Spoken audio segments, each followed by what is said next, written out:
So, we're finally back in the back of the truck.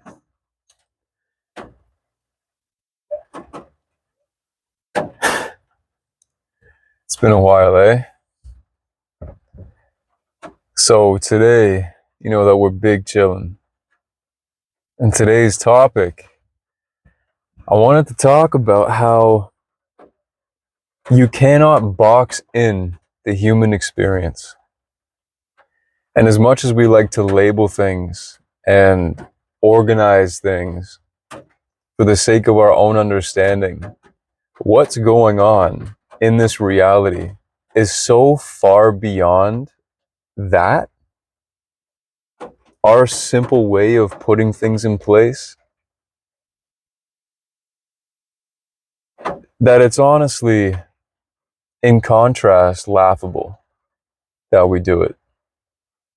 Especially when you want to experience the true nature of existence, right? Because to experience the true nature of existence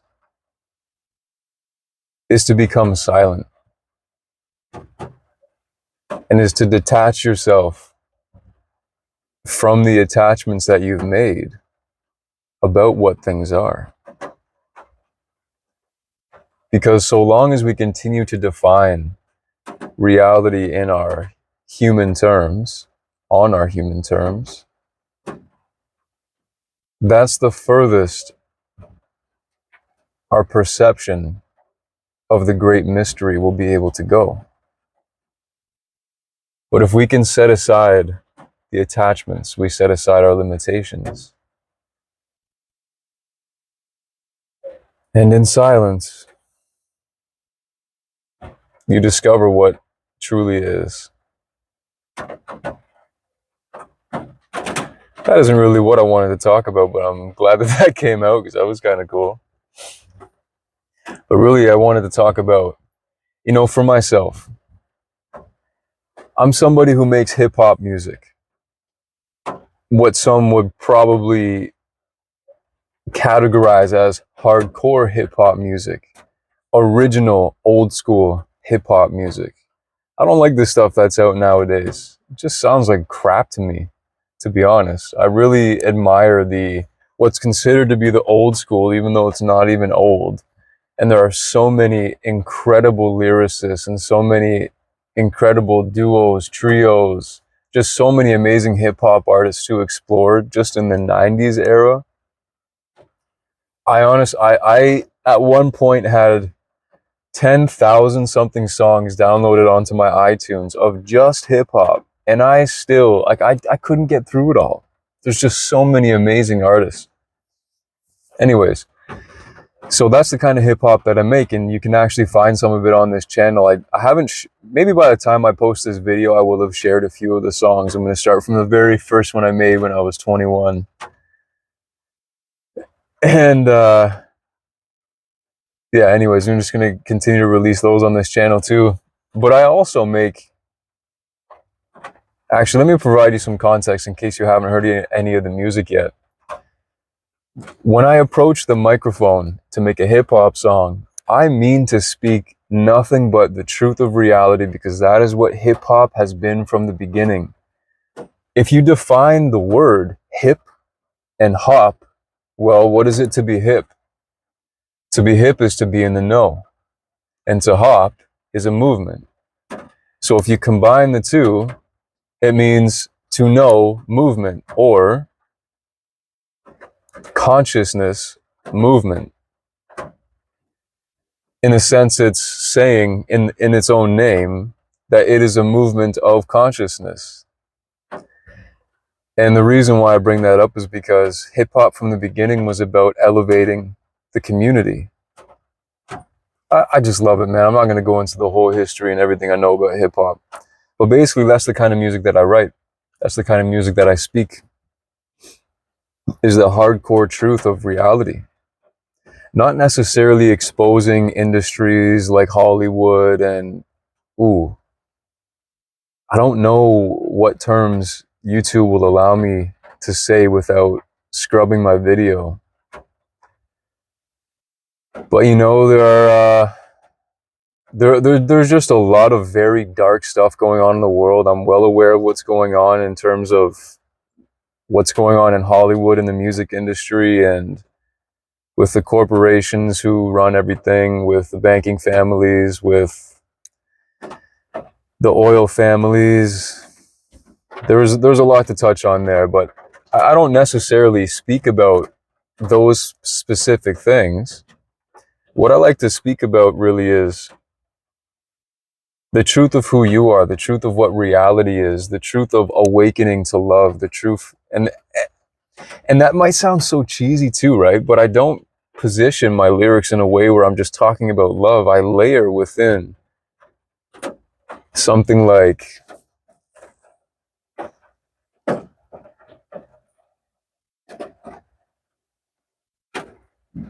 just going through my discography here to give you a lyric that might not sound like it's extremely deeply philosophical, but it is.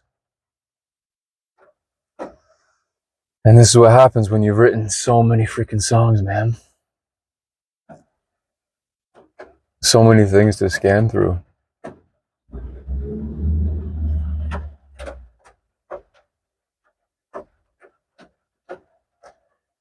In my song Balance, in the second verse, I start off by saying, well, I guess this is pretty deep right away, but I use the clip from The Matrix to talk about, or using Morpheus's voice of him saying, "What is real? Real means what it means, figure it out. My speech does breach blockades." I mean, that alone is so damn deep, man. Because you see, the place that you come from when you speak, you are presenting the totality of your philosophy, the totality of your understanding of reality every time that you speak. And so that's exactly how I write my music too. Man, am I interviewing myself? What is going on here? Okay, scrap all of that.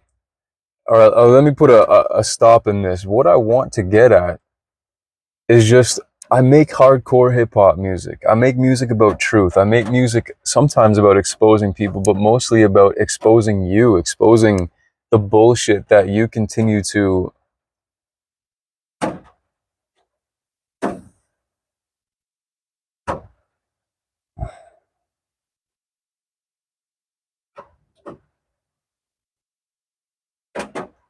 it's mostly exposing our insecurities. It's meant to make you feel something.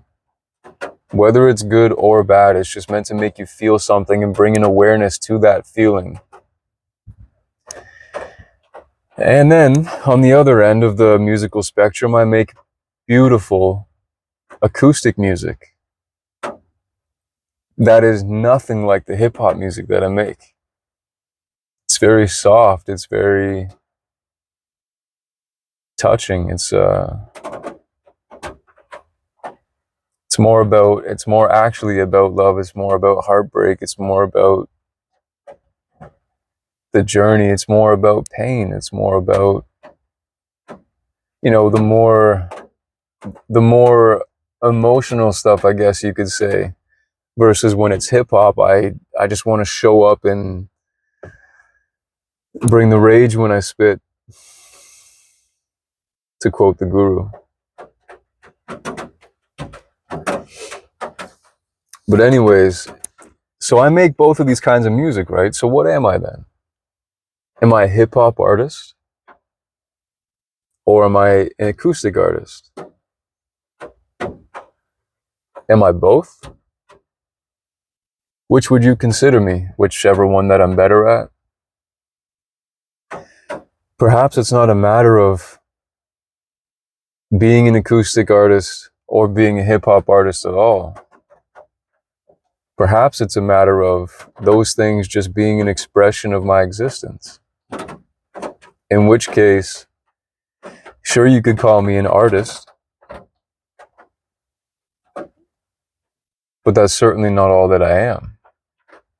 There's a lot of stuff that I do that doesn't necessarily have to do with being artistic.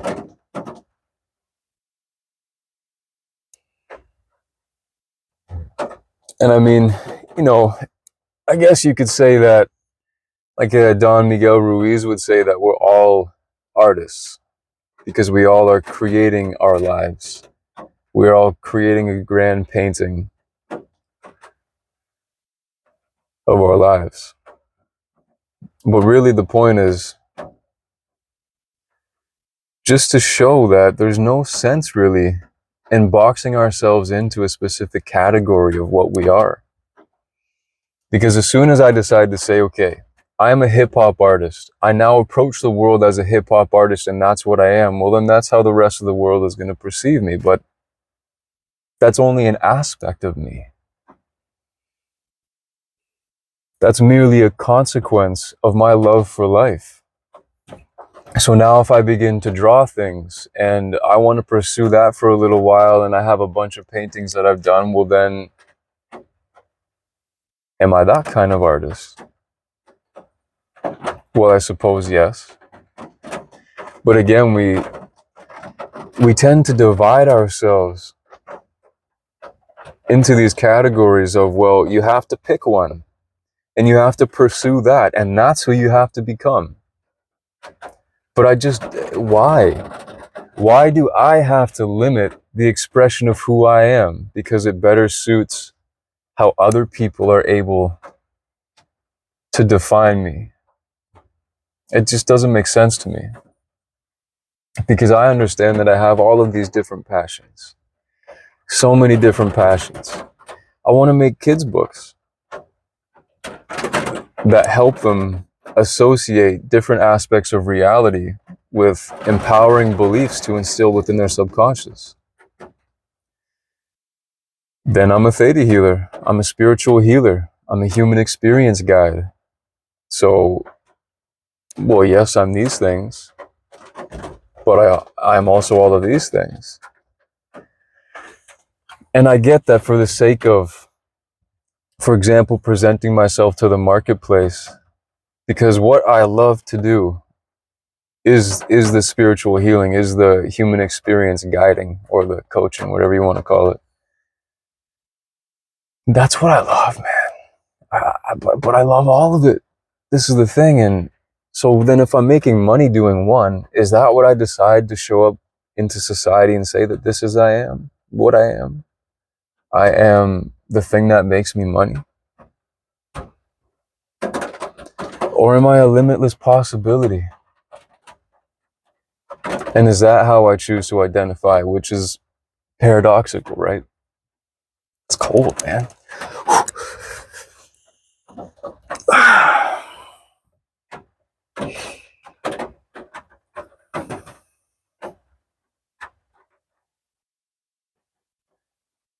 So really, it's up to you. Do you want to choose to define yourself as something and present that to the world and use that to the best of your abilities to navigate the realm of business or whatever? And there's a time and a place for it, don't get me wrong. But at the end of the day, do you understand that you are creation? That just as the art that I create, the acoustic music that I make, the hip hop, the drawings, the whatever, the clothing that I design, as that is a consequence of my existence, meaning that if I did not exist, nothing that I have created could exist. You, your body, your spirit, whatever, you are an aspect of the grand creator, of the grand consciousness, of the grand being of existence itself. You are the art of existence. So, for the person who's awakened, that's what it really comes down to is, have you detached yourself from the labels? Have you detached yourself from expectations? Have you detached yourself from requirement. And that one's interesting.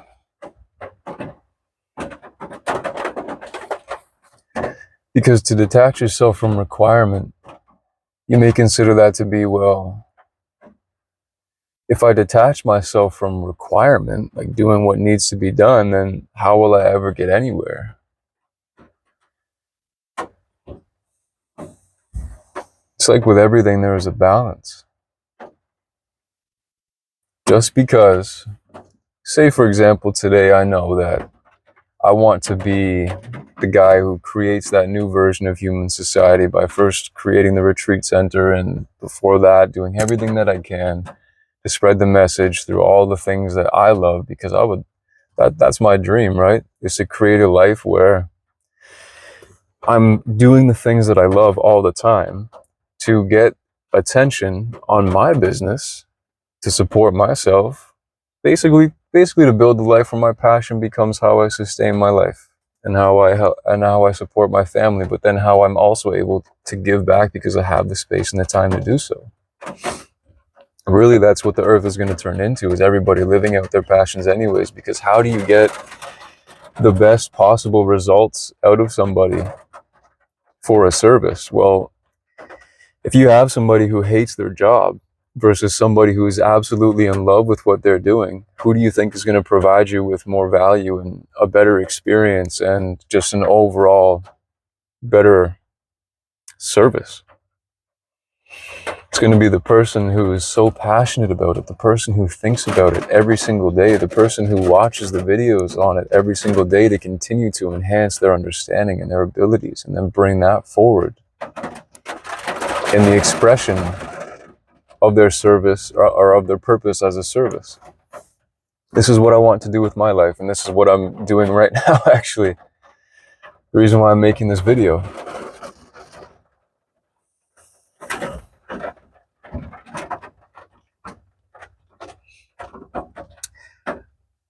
But just because I have an idea for what I want out of life, just because I want to create that retreat center and I want to create that new version of human society, and these are things that I'm actively moving towards as I'm making this video, that doesn't mean that I need to hold on to that so tightly that I resist accepting other opportunities for other possibilities.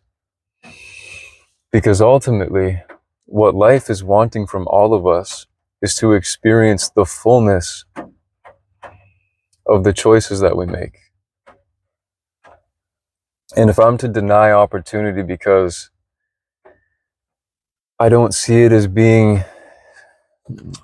how do I say this? I only got a couple minutes left here, but making it too confusing and having to go down a whole other rabbit hole. You are not required anything.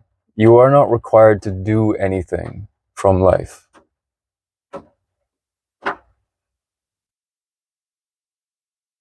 The only requirements that there are in life are the ones that you set for yourself. And, now this goes hand in hand with releasing expectations or detaching from expectations, using the language from before.